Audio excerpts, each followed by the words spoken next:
जब से हमने ये चैप्टर स्टार्ट किया है, इसमें हमने प्रोडक्शन ऑफ चार्जेस और इसके अलावा हमने इलेक्ट्रोस्टैटिक इंडक्शन के बारे में पढ़ा।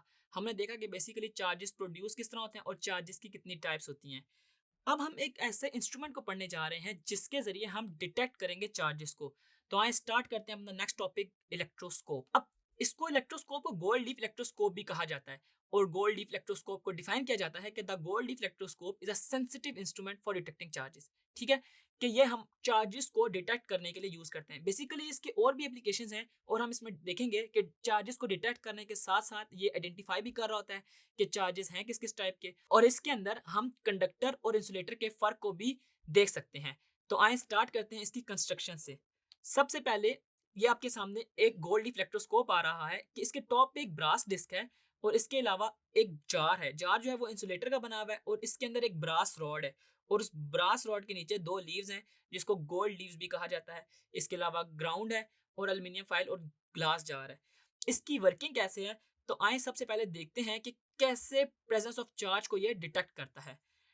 प्रेजेंस ऑफ चार्ज को डिटेक्ट ऐसे करता है कि अगर एक आपके पास गोल्ड डीप इलेक्ट्रोस्कोप हो और उसके नजदीक आप एक चार्ज बॉडी लेके आए, उसकी डिस्क के नजदीक।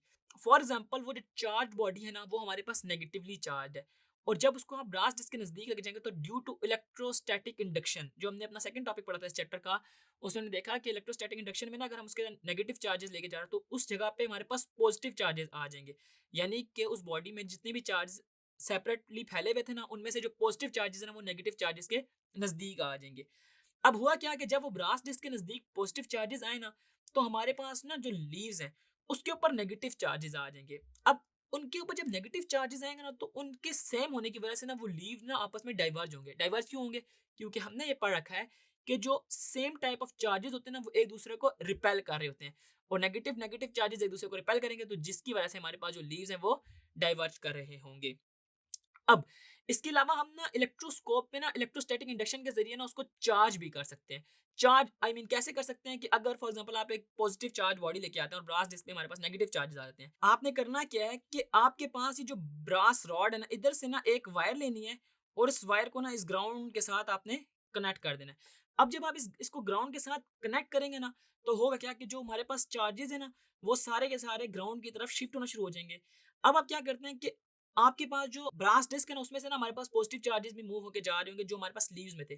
ठीक है, अब होगा क्या कि आपने क्या करना है उसका कनेक्शन को काट देना। कनेक्शन को काटने के बाद आपने वो जो चार्ज बॉडी थी उसको दूर लेके जाना है। जब आप उस चार्ज बॉडी को दूर ले जाएंगे तो आपके पास ब्रास डिस्क के ऊपर ना पॉजिटिव चार्जेस आ जाएंगे।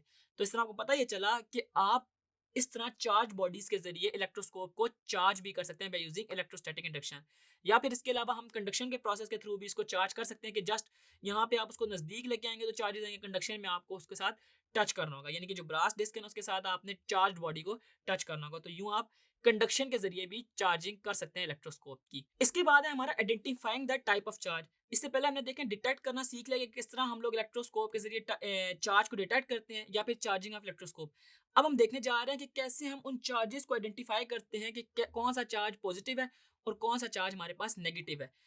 अगर मैं इसमें टाइप ऑफ चार्ज को आइडेंटिफाई करने का आपको प्रोसेस बताऊं तो उसमें यह है कि आपके पास ना आपने उस चार्ज बॉडी को ना एक चार्ज इलेक्ट्रोस्कोप के नजदीक लेके जाना है। अगर फॉर एग्जांपल उस ब्रास डिस्क के ऊपर हमारे पास पॉजिटिव चार्जेस हैं और हमारे पास जो लीज हैं उनके ऊपर भी हमारे पास उसके ऑपोजिट चार्जेस होंगे ना, नेगेटिव चार्जेस होंगे।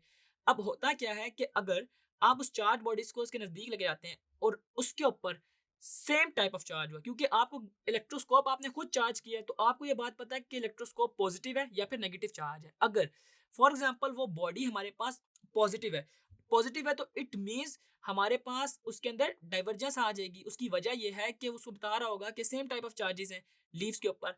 और अगर वो बॉडी हमारे पास नेगेटिवली चार्ज होगी तो हमारे पास लीव के अंदर जो डाइवर्जेंस है वो डिक्रीज हो रही होगी। तो इस तरह उसकी डाइवर्जेंस से हम अंदाजा लगा लेंगे कि हमारे पास कौन से टाइप का चार्ज हमारे पास उस चार्ज बॉडी पे है। ठीक है, इसके बाद है हमारे पास identifying the conductor and insulator. ये हमारे पास लास्ट एप्लीकेशन है गोल्ड इलेक्ट्रोस्कोप की कि कैसे हम कंडक्टर और इंसुलेटर का पता लगा सकते हैं। आपने क्या करना है, उस कंडक्टर को उस चार्ज इलेक्ट्रोस्कोप के नजदीक लेके जाना है। अगर आप वो कंडक्टर हुआ ना तो हमारे पास ना लीव्स डाइवर्ज करेंगे और लीव्स डाइवर्ज इस तरह करेंगे कि वो कोलैप्स भी हो सकते हैं।